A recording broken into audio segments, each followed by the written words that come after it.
Welcome and thanks for joining us. I'm Cheryl McKenzie. Today we're putting two topics in focus. What does going greener mean when it comes to creating and using energy, and surviving the bureaucracy of uninsured health benefits for First Nations and Inuit people? That's later. We want you to join our conversation. Our phone lines are open. Call us toll free at 1-877-647-2786. You can also tweet us at APTN InFocus. Use the hashtag EnergyInFocus or email infocus@aptn.ca. Before I introduce you to our guests, let's set the scene. Harnessing First Nation communities' power needs as communities advocate for greener energy options, but the reliance on fossil fuels is still a reality. We've politicized energy where it's become almost a dirty discussion, right? Where you don't want to have it. And I think when we start educating people and having them understand the contributions that energy makes to this country, that's when we're going to start moving forward on a path that's better for Canada and for all its people. One of the great challenges of this generation is to build an energy future that tackles climate change while keeping energy affordable, ensuring there are jobs for Canadians, while encouraging our industries to be competitive and our resources to be developed sustainably. Also in focus today, navigating through the bureaucracy of uninsured health. Joining us now in studio is Clayton Thomas Mueller. Clayton is an outspoken environmentalist and a spokesperson for 350.org. Thank you very much for joining us here today, Clayton. Indigenous communities are starting to create their own energy and harnessing the power of our natural resources. Can you tell us about what barriers that these First Nations face in trying to do that? Well, certainly I think that the direction that this country, at a federal and provincial level continues to go in terms of embracing dirty forms of energy that, given the current climate crisis, we need to transition off of immediately. And I'm, of course, speaking about the Canadian tar sands and its associated infrastructure like the Kinder Morgan Trans Mountain Pipeline and Enbridge's Line 3 pipeline. First Nations continue to be bullied by the federal government into, going down a energy development path that, quite frankly, is unsustainable given the current environmental circumstances as well as the economic circumstances. We've won the debate on the moral imperative, the economic imperative, and the scientific imperative to transition off of fossil fuels. Yet the Canadian government continues to double down on controversial projects like the Kinder Morgan pipeline and the Line 3 pipeline. Can you expand a little bit on what you mean by First Nations being bullied by the federal government? Well, I think that Canada, yesterday was the 10th year anniversary of the United Nations Declaration on the Rights of Indigenous Peoples. Minister Bennett was in New York City announcing officially that they were taking Canada's record of resisting the implementation of UNDRIP off the table at the UN. That included, resisting the language of free, prior, and informed consent. And across this country, no matter where you go, resources are extracted, from Indigenous peoples' lands. And in many instances, resources are extracted against the consent of Indigenous peoples. And so this government is doing a lot of doublespeak. And I think that that's best exemplified by Justin Trudeau, our Prime Minister, approving the Kinder Morgan pipeline after promising First Nations in British Columbia that, he would listen to their voices and take their direction. Yes, and it's interesting that moratorium that was on tanker travel in that strait. We'll keep talking about some of those themes here today in the show. But last week, Natural Resources Minister Jim Carr was in Winnipeg. He was making an announcement that Canada is launching Generation Energy, and they want to hear from Canadians about what they see, what the energy future of Canada should look like. I went to that press conference, and let's listen to what Minister Carr has to say. Canada, like many other countries, is looking to different energy sources to develop cleaner ways to power our society. The transition is already underway. We're seeing more electric vehicles on the road, more wind farms across the landscape, a shift from coal to non-emitting electricity sources such as hydro and nuclear, more solar panels on homes and businesses, new construction methods that are making buildings more energy efficient, and new technologies making oil and gas production more sustainable. He did talk about a number of ideas that are out there to go toward a so-called more greener future. Clayton, what's your idea of what Canada's energy future should look like? Well, first of all, given the fact that almost every credible scientist on the planet has said that climate change is man-made and that we need to transition off of fossil fuels right now, I don't think that any credible politician should ever use the word oil and gas and sustainable in the same sentence. This is a classic situation of bait and switch, of good cop, bad cop. Minister Carr made the announcement about the federal consultation on generation energy, while at the same time, Catherine McKenna, Minister of Environment, announced the rollback of the plans of the Trudeau administration to deal with renegade methane emissions in the oil sands sector. They committed to reduce methane emissions, greenhouse gas, 25 times more potent than CO2 emissions by 2020. They did this with former President Barack Obama before the election of Donald Trump. And now we see through her announcement, right around the same time Jim Carr announced this, that they are going to be delaying those emissions reductions of methane in the oil patch to 2023. And so, the hypocrisy of the Trudeau administration and the wagging of the dog by the tail of the dog continues to be a pattern that I think every citizen and First Nations person in this country needs to be critical of our federal government over. Also, there is the idea, about green energy. We talk about these big wind turbines, these solar panels, that some of this green energy is not exactly greener. It could be creating more future junk, actually, rather than cleaning up the Energy Act. What do you have to say about that? Well, look, I think that certainly there are big issues with new technologies that are emerging. But, I think Minister Carr mentioned the mega hydro dams as a green energy. Right there in the Trudeau Federal Climate Action Strategy on the last pages of the report that came from the last federal consultation they did on climate. It stipulated that the biggest source of renegade emissions were actually Canada's massive hydroelectric dam infrastructure. And so hydroelectricity, at least at a mega scale, is not a climate-friendly form of energy. It's actually proven to be worse. And, and it also has a tremendous impact on Indigenous peoples in terms of the fact that these rivers that they're damming up are the lifeways of many nations, including my own nation, Pugadawagan Cree Nation.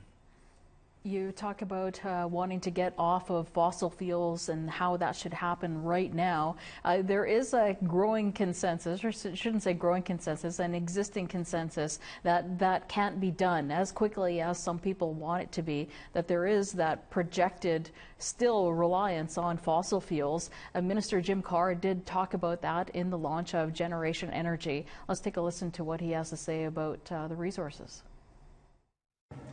International experts agree that oil and gas are going to be needed to meet the world's energy needs and our own for the foreseeable future. That's good news for a country like ours that is rich in those resources. But it also poses a challenge. How do we best use our resources to usher in a cleaner future? While the path to clean energy will be long, its trajectory is clear. And Generation Energy is about engaging Canadians in helping us to chart that course. There does seem that willingness to get off of fossil fuels, but maybe not as fast as you're thinking, Clayton. He also referred to international experts, just as you did, about the scientists. Can you talk a little bit about that push and pull between the international experts and who's listening to who and who's right? Look, one only has to look south of us or to countries like Germany to see the infinite possibilities of existing technology and the incredible speed that we can phase out dirty energy like Canada's tar sands. In the United States, if you look at the recent merger between Solar City and Tesla Renewables, becoming the biggest solar company in the country, they made more profits in their last quarter than the entire fossil fuel sector did in the last year. Germany, in many instances, has achieved peak energy production levels for their country through the use of cooperative-owned solar panel network across the country. We're seeing more and more developed economies and their work on and their investments in renewable energy far outpacing any of the rhetoric coming from the mouth of Minister Carr or the Trudeau administration. The fact of the matter is that the Canadian Association of Petroleum Producers put immense pressure on behalf of oil companies operating in Canada's tar sands on the Trudeau administration. That's why they're backpedaling on the commitments they made with President Obama to reduce methane emissions in the oil patch. That's why they continue to double down and approve controversial tar sands pipelines like the Kinder Morgan Trans Mountain and Enbridge's Line 3, in light, even with catastrophic climate change impacting so many human beings across the planet, including many of our own Canadians and Indigenous peoples living in Canada's Arctic. Yes, we've heard from politicians and the Prime Minister, the Mayor of Calgary talks about it too, that that oil, that's like money in the bank for Canada, and why shouldn't they cash in on it while they can?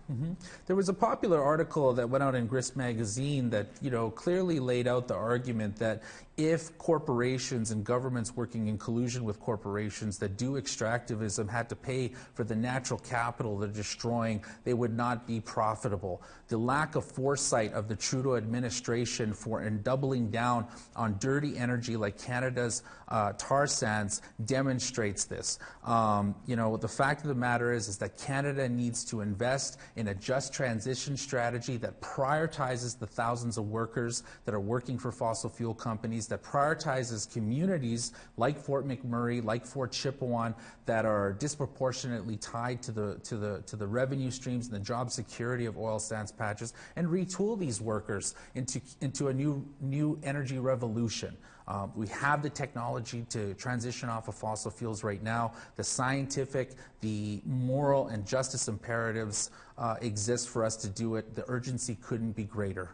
All right, we'll talk a little bit more about that trajectory that you're thinking of, because Minister Carr did address a little bit of what you're saying, and talking about energy is still a driver of the economy. The government needs it to provide jobs for the people and pay for everyday things. It not only generates energy, but it generates wealth. Here's what Minister Carr has to say in the language of a prosperous clean energy future. What does a prosperous, clean energy future look like over the course of a generation? How do we keep energy affordable for families? How do we keep our industries competitive? What goals should we strive to achieve, and what values should guide us? These are the kinds of questions we want to explore. Everything is open for discussion, and everything is on the table. As we change how we make, move, and use energy, we don't have to be passive observers. We can shape our future by the choices we make now, just as previous generations have done. Again, talking about the trajectory of that change to energy, what do you think? I think that, I agree with Minister Carr that building the new economy of the future is a complex and challenging thing that the federal government of Canada and Canadian society and First Nations need to figure out together. But that said, the economic impact of not transitioning off of fossil fuels in the next decade far outweighs any kind of profiteering that will come into the pockets of Canadians and shareholders of oil companies operating in Canada's oil sands patch. The displacement of that ecological debt that we're racking up as we burn fossil fuels, as we try to extract oil sands out of the ground and pipe them through pipelines like the controversial Keystone pipeline, like the Trans Mountain pipeline, are going to cost Canadian young people and future Canadians yet to be born far more than the profits that this country will reap off of taking this dirty energy out of the ground. Yeah, certainly those pipeline, the lifetime of those is looking into 30, 40 years. Just a quick idea that you might have for Minister Carr. How do we keep our industries, energy industries, competitive? Well, I think, as I said, it's a complex issue that we have to overcome together. But the reality of it is the more that we see the political will of countries like Canada investing in renewable energy, the quicker we can stop subsidizing with taxpayers' dollars to the tune of $3 billion the fossil fuel sector and transition that subsidy into renewable energy development in this country, the more we see investment in partnership with landholders like First Nations, where resources are being extracted to come up with new land use strategies under the umbrella of renewable energy development and investment in that by the federal government, by provincial governments, we will see that the solutions will begin to expose themselves. But the fact of the matter is that this government continues to go down a trajectory that is doubling down on dirty energy and just providing lip service to where we actually need to go. All right, we have to go to a break now. When we come back, we'll look west to the Sauk Nation and why they're a leader in the innovative use of renewable energy in Canada. Join our conversation now. Send your thoughts in an email to InFocus at APTN.ca. Like our APTN InFocus Facebook page, follow and tweet us at APTN InFocus, or call in toll free at 1-877-647-2786.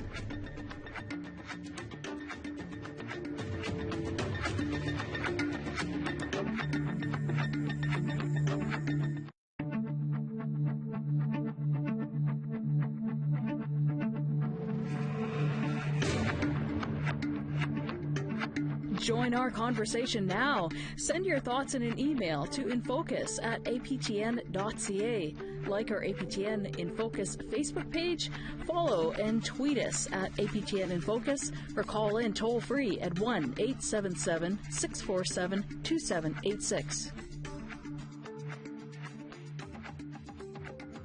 Thanks for staying with us, and we do have a couple of callers on the line. If you could just hang on for a little bit, we want to get into the conversation with the Sauk First Nation on Vancouver Island. They've become a leader in the innovative use of renewable energy. They're harnessing solar power and so much more, and they're using the philosophy of power to the people. Let's see how. I'd like to welcome you all to Sauk's traditional territory. What we are doing is something that I believe we all should be doing. And then we all should take care of Mother Earth before we can assure a healthy community. And then if we do that, Mother Earth will be able to provide for us for our future generations. Sauk spent a lot of time preparing a collective vision, a picture in which everyone could see themselves. The community came up with a sort of umbrella project, if you like, of how does this community become sustainable? And we knew we want to be autonomous in power. We wanted to be self-sufficient in food. We wanted to be able to create training and economic prosperity, all the while integrating that into the culture and the values. It's very important to integrate culture because we are First Nation. If we lose that, then we become just another group of people in our nation, and we are distinct, and we very much need to hold on to our culture. So we started with the solar project, and that incorporates the photovoltaic, and the beauty of it is it just sits in the sun for the next 70, 100 years, creating electricity and creating money for the band. So all our bills are credits. Many of the houses have solar thermal panels on the roof, so this is to enable the community members to have highly reduced bills. Whenever we run these projects, we always incorporate training and opportunities for jobs. I took the solar training here at Souk Nation to become a certified solar installer. I work in solar thermal, which differs from photovoltaic, which produces electricity. Solar thermal produces your hot water needs. It's a supplement to your domestic hot water tank. So if you count the solar hot water and the photovoltaics, Souk Nation is the most solar-intensive community in Canada. Not just First Nations, but any community in Canada. The garden program came from a vision in 2009. We wanted to grow enough food to keep the community sustainable. We use all the food from the garden. We use all the food that our members hunt. And we use fish that our members catch. It's all sustainable through our membership. Having food security means we don't have to go very far for our food, and that's the way our old people always told us. Your food's right here. We need harmony, we need peace, we need respect. And with all that, that means looking after Mother Earth and our children. Wow, beautiful video. Joining our conversation now from the Souk First Nation on Vancouver Island is Chief Gordon Planis. Chief Planis, thanks so much for joining us here today. Can you tell us, how did it come to be that your community is leading the way for using renewable energy? Well, it is community driven. It's our people coming together and making decisions for our children and our children not born yet. We're looking 100 years ahead. And I think that is a key, because as a Canadian, as a Sauk Nation, I think we all look to our children to make sure they're going to have a good life in the future. And if we do look at it that way, we look at life different. Yes, absolutely. It all seems so simple, you know, watching that video. When we were talking about solar energy, you know, it didn't start out as a cheap way of producing energy, but as I understand, that price has come down, the price per watt. How is solar energy paying off for your community? Well, you got to look at it in a few different ways. If you look at it as monetary, that's one thing. But if you look at it as a social conscience, where we can do something that would have a positive effect for not only Aboriginal people, but for all of us. And it's a journey we're taking, and we don't really know where that journey is going to take us. But we're in a good place, and we're learning. And we're using the teachings of our ancestors. And the thing is with those teachings, that is so very important for taking care of Mother Earth. I think that's how you encapsulate it. Yes, huge concerns there coming from people in Canada and around the globe. Chief Plains, how has your community adopted that philosophy, power to the people? What does that mean? Well, what it means is precisely that. We were always dependent on ourselves. We always sustained ourselves. We always used and appreciated the gifts the Creator had for us right in front of us. And like you just said earlier, it's in that simplistic form that you have to look at. Sustainability. And, you know, like in saying sustainability, we're not only talking about the power source, the alternative energy. We're talking about a good environment to live in, food security, water security, and we are the voice for the animals and the sea creatures. And we have to ensure that in the future that we teach our children to do the same thing. Yes, definitely. I want to bring a caller into our conversation who's been waiting on the line. We have William, if you're still on the line. I understand you're calling from High Level, Alberta. William, what do you think, what should be Canada's energy future? Hi, good afternoon, Cheryl. How are you? Good, thank you. Good. Hey, what should be our sustainable resource? Well, first of all, I actually want to go to the beginning. I know I watched your program when you had Trudeau on your program, and he said he wanted to work nation to nation. You know, and when they were talking about the pipelines back when, he said if Aboriginal people say no, no means no. But yet it was only a couple of months after that he passed that. Passed the go-ahead with the pipeline coming through the whoever territories it was, and for some reason I've noticed now, and I've been watching a lot of how our governments work, whether it be liberals or conservatives.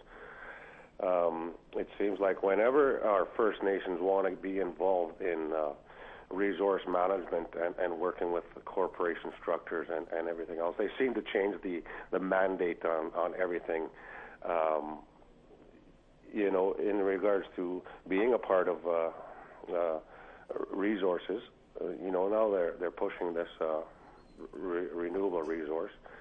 You know, for some reason I believe and I find that our AFN needs to be accountable to be a little more aggressive, I think, when it comes to working with the federal government.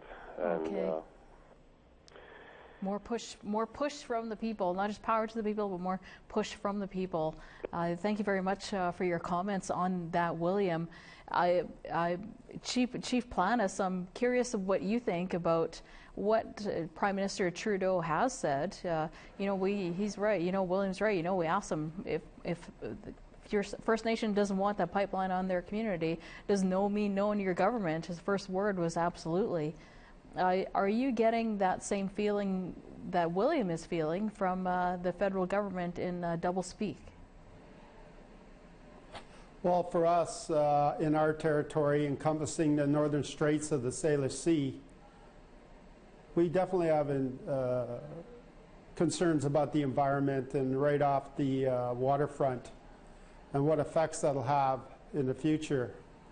Our biggest thing here in our community is sustainability. For us to say a word about Canada, I'd have to first talk about our territory. And within our territory are those resources that take care of us, and we want to always make sure those resources are here. Now, you look at Canada, Canada's a big country with over 600 nations. What I'm looking for is formal recognition of all of our nations, and how we take care of the environment has to come in a united voice, not only from First Nations but all Canadians. When it comes to resource extraction, when it comes to things that will have effect in the next 7 generations, we have to consider what that's going to look like in the future. And are we looking at today, 5 years from now, or 50 years from now? We need to answer those questions. And we need to know that the impacts, are they going to be something that is irreversible, or is it something minimal? It's hard for all of us to understand it in small communities like ours in our territory when Canada is so big, we don't know everything that goes on out there. Communication is the key for everything that we do. If we were able to do something positive, I think all of our nations in Canada can do it all at once. And we can make that positive change for Canada. And for us to change what's going on now with resource extraction, how do you change that overnight? And how can you do it in a positive way? And I think as Canadians, we all have to struggle and realize what is going to happen to this country in the future. So there's a lot of unanswered questions, and yes. there is concern. Yes, and we all have to work on it together to achieve it. Yes, Clayton, Chief Planis brings up some really good points, even some that Trudeau has echoed before, and saying that he can't get consensus from everybody. Mm-hmm. So how do we come together with one voice on how we're going to create and use energy? Well, I think Chief Planis hit it right on the head. You know, there is no pan-energy strategy for Canada. You know, similarly, there is no pan-Indigenous strategy for Canada. The federal government has a fiduciary and legal obligation to consult with each individual 600 plus First Nations that are impacted by the decisions of the federal government, especially when it comes to energy resource extraction. You know, if you look at this country from coast to coast to coast, you know, whether it's nuclear or long-term nuclear waste storage or oil and gas pipelines or tar sands extraction or uranium extraction, you will see that each one of Canada's most toxic industries are within close proximity to our Métis, Inuit, or First Nations communities. And so environmental racism in this country continues to be a fairly red and white issue. But how do we bring that, try to bring that consensus together? The way that we need to bring that consensus together is by listening to the people.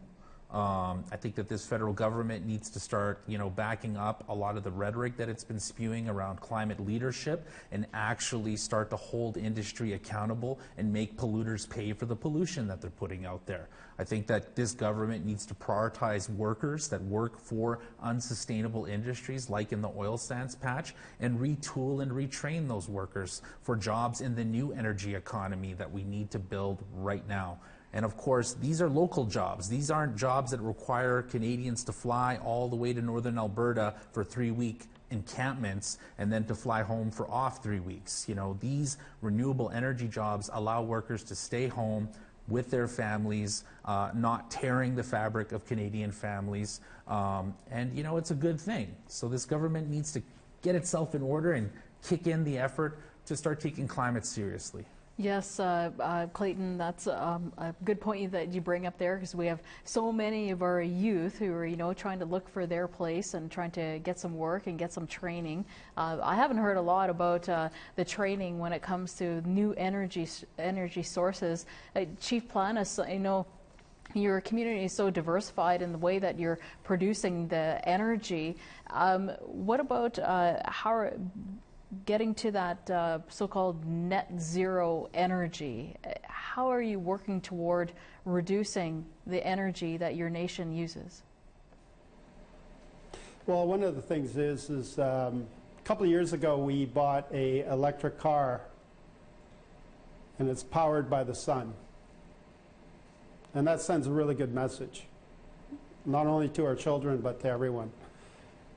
The other thing about our project we've had for the last 8 years is we're able to meet some really good people, not only academia and universities, but new innovation. We've did a microgrid demonstration project here over the last couple of years, and now we're putting it into a village up on northern Vancouver Island. And that's a positive step. You're reducing about 40% of the diesel dependency, which comes in barge.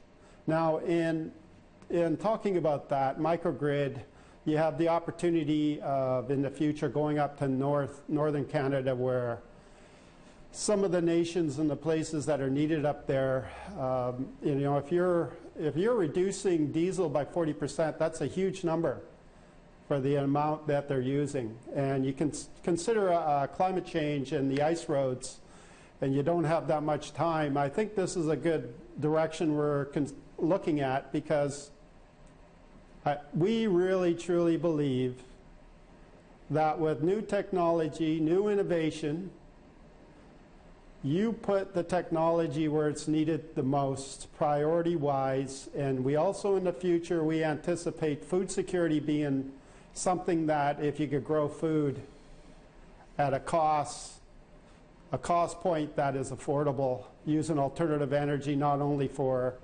electricity and everything else in the communities, but also with food security. Think of that light footprint. Think of that, what we could do as a collective and measure that. And I think that is the positive steps we need to take. We are looking forward to the future and new innovation. And I think when we have new innovation and new technology, we're working here in South, we're eager to share that. And that's the values of our ancestors that were handed down to us, to our elders. And that was meant to take care of the environment. And that's a full circle. And I think we have to look at it that way, because you know what? It's going to take all of us to help each other to make the next 7 generations work. It's the only way it can work. Yes, wow.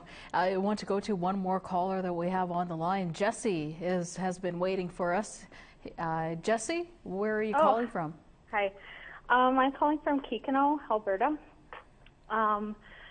Sorry, I'm a little nervous. I'm not used to talking on the phone on TV or internet or whatever. What do you want to see with the energy future? So what I'm seeing is I'm working with First Nations in Alberta. Right now, the Alberta government and the federal government, they're coming out with climate action plans. And within those climate action plans, there's Indigenous climate action plans. And so there's dollars being put out right now in Alberta and across the nation for Indigenous communities to deal with climate change. And so, like I said, I'm working with First Nations as a climate technician in Alberta. And we're seeing these programs, so you go to the actual individuals in the community, because right now the talks that you're having are very high-level government talks. Well, what about the actual people who are living in our First Nations? Good point. All right. Where are they right now? So these dollars... We'll have to cut you off there, Jesse.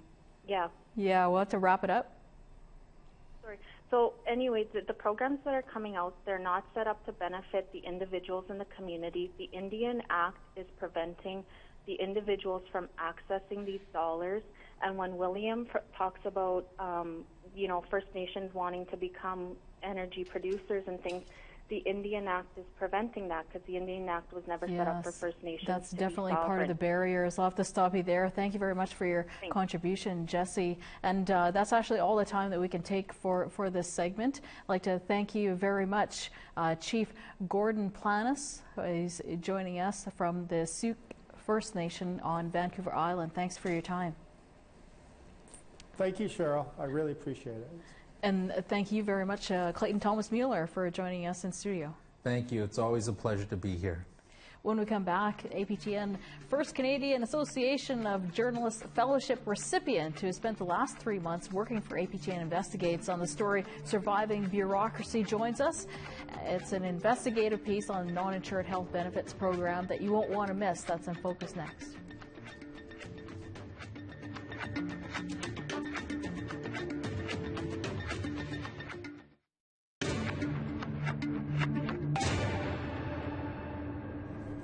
Thanks for staying with us. We're moving on now to put another topic in focus. APTN is always interested in developing talent and giving Indigenous people opportunities in broadcasting. So in partnership with the Canadian Association of Journalists, APTN launched the Investigative Journalism Fellowship.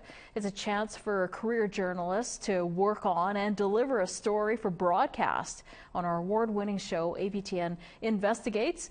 Joining us now is John Murray. He's our inaugural fellow. Joins me in studio. Great job on the story that you did produce. It actually went to air on Friday, and there will be encore broadcasts on the network called Surviving Bureaucracy. Can you tell us about what that story is? Thanks for having me, Cheryl. Essentially, the story is about the delays that occur in the NAHB program, or the Non-Insured Health Benefits program. What happens is a lot of people wait, and it affects people's lives. Families with children, it's busy enough with kids, and then when you have delays in their medical care, that adds a lot of problems. In this particular story, I looked at the health care of a Dene elder and how the delays were affecting his health. Mm-hmm. So is the non-insured health benefits program working for people? A lot of people, Indigenous people and healthcare professionals, actually find the program very frustrating. It's plagued with delays, and it's not exactly the most clear program. I tried to flowchart it, and I showed that on my Investigates documentary. I'm sharing it here with you today as well. So. Yeah, how about we'll roll that clip of John's. Like many Indigenous people in Canada, Patrick relies on Health Canada's non-insured health benefits program, nicknamed NIHB. I tried to make sense of the program by flowcharting it. It covers 6 main areas not covered by the provinces. They are dental, vision care, medical supplies, drugs, mental health services, and medical transportation.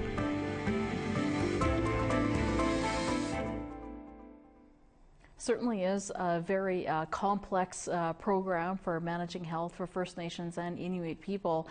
We also took that question to our Facebook page. We asked, how is paperwork hassles and inefficient billing endangering your medical care?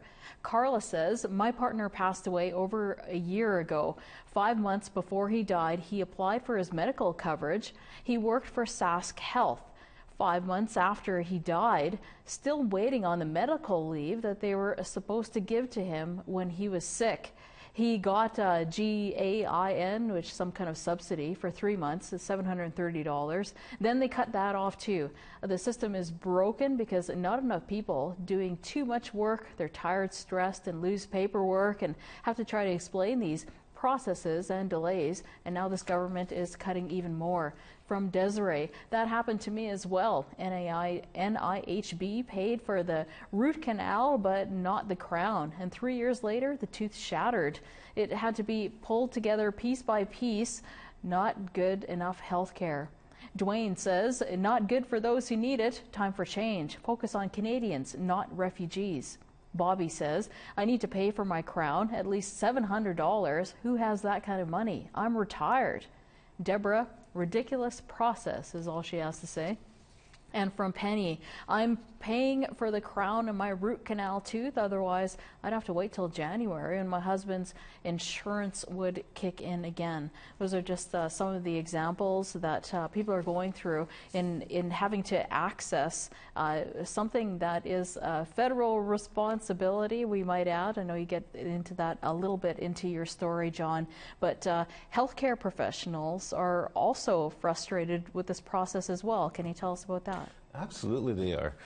The process is plagued with delays and just bureaucratic responsibilities, excessive paperwork, and often healthcare professionals have to wait for these responses. I spoke to one dentist, Dr. Jeff Bilodeau, and he explains his frustration in this clip that I've provided.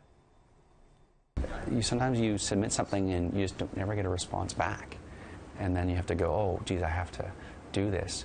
And if it takes you 2 or 3 months to get to the point that you're going to be providing treatment, that's going to be a big barrier to care. So it's not just the practitioner's time, and that's very frustrating because you don't go to school to become a paperwork person. You want to help people. Yeah, so it's these healthcare professionals that are diagnosing the patient, diagnosing what they need for treatment, but then have to send off paperwork to somebody in Ottawa, deciding, and then they're the one clearing. If it's anything that's cosmetic, no way, it's not going to go through. It has to be something that's absolutely medically necessary, but there's a little bit of leeway in what they say is medically necessary too. Well, there is a little bit of leeway, but it can also be a challenge for the doctors. Sometimes the bureaucrat on the other end of the phone will challenge their medical diagnosis. I actually had another doctor, a Cree physician named Dr. James McCocus. He actually explains this a bit too in another clip here. We have to advocate strongly for our patients to have the medication or medical supply or service covered. And what Indigenous physicians have had to do is, when we're calling them, ask who their name is and say that we will document it in the chart that they are refusing care. Wow, he's a doctor. Cool. Yes, Great. he is. Yeah, a lot of young Indigenous doctors out there. That's great. But they're also having to try and navigate a system that has a lot of, seems to have a lot of checks and balances. But, you know, on APTN National News and our other programs, we've talked about the non-insured health benefits program before. We've talked to a lot of dentists who say, you know, Health Canada, they pay 20% less of last year's rates. So dentists and other healthcare professionals are taking a hit because Canada isn't paying the actual money that it costs for that service. Can you talk a little bit about how there's still a little more underneath the surface here that you've explored in your story, Surviving Bureaucracy? Absolutely. There's actually also a historical connection to all of this as well. There's the record of colonialism and how healthcare has been in the past and how it treats a system that's responds to crisis. It doesn't really focus on people getting healthy, but it responds to crisis. Like in the past it was tuberculosis, and currently we're responding to the crisis of suicide in our communities.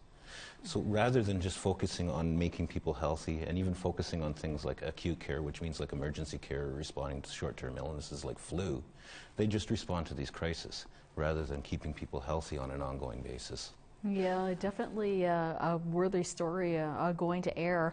How was that for you, working in the APTN newsroom and working with the APTN Investigates team in getting the story done and putting it to air? It has been incredible working on a team here. Everybody here at APTN National News, at APTN Investigates, has been great. It takes a team to make great television, absolutely, and I'm part of a great team, an extremely talented team. So it's been great being here, absolutely. Can you tell us a little bit about yourself? Where is your family from? I'm from Eel Ground First Nation in New Brunswick, but I did grow up on Moose Jaw, Saskatchewan, a base brat, Air Force child. So yeah, so I know a bit about that life as well as you know, being Indigenous as well, of course. And how did you get into journalism? You know, I've probably always had a taste for it. You know, when I was a little guy, you know, I was probably dubbing records together, making interviews with celebrities, you know, with my cassette player and my record player. But it kind of came to me after I got my degree. I really got engaged with telling people's stories, and more recently I've been on radio. So. Oh yeah, and what's your degree and where is it from? I have a degree in Native Studies from the University of Alberta. So what does it mean for you that for APTN to have this? I think this is an excellent opportunity. I was very happy to be selected as the inaugural fellow. I think it's really great to be the first, but I think it's an absolutely great thing. I really hope it happens. It continues to happen. This is a great opportunity for people. I know APTN has a lot of internships that it does as well. I think there's some people coming in from JHR, Journalism for Human Rights, are coming in soon. And you know, this is a great broadcaster to work for. What has been the biggest struggle or challenge for you in doing this story, Surviving Bureaucracy? Honestly, Health Canada nurses, they can't talk. I could not get a single Health Canada nurse to discuss anything on this documentary. And why do you think that is? I'm hesitant to speculate as to why, really, but it seems like, yeah, they don't really want to speak out. They don't want to jeopardize their jobs and maybe annoy their employer, perhaps. Yeah, they're definitely a lot at risk. What advice do you have for other people who may come in as a journalistic fellow here at APTN? I don't really have much advice. Embrace the people around here. This is great. There's lots of people here with lots to share. It's been a great environment to learn and to work. Yes, awesome, great. Well, I guess we'll wrap it up there. Thank you so much, John W. Murray. And I know you're very active on social media, always retweeting our stuff. Thanks so much. Absolutely. Yeah, so you can find John Murray out there on social media. Thanks so much for joining us today. Thanks for having me, Cheryl. It's been great. And we'd like to thank you for watching, because that's all we can put into focus for today. And thanks to our guests earlier in the show, Chief Gordon Planis and Clayton Thomas Mueller. Also, I want to tell you the countdown is on. I'm leaving my post here as host producer. I've been promoted to executive producer of APTN National News. That takes effect after this season of InFocus. There's still 4 more shows with me left as hosts, and then that's it. But InFocus will stay on. And APTN is on the hunt for my replacement.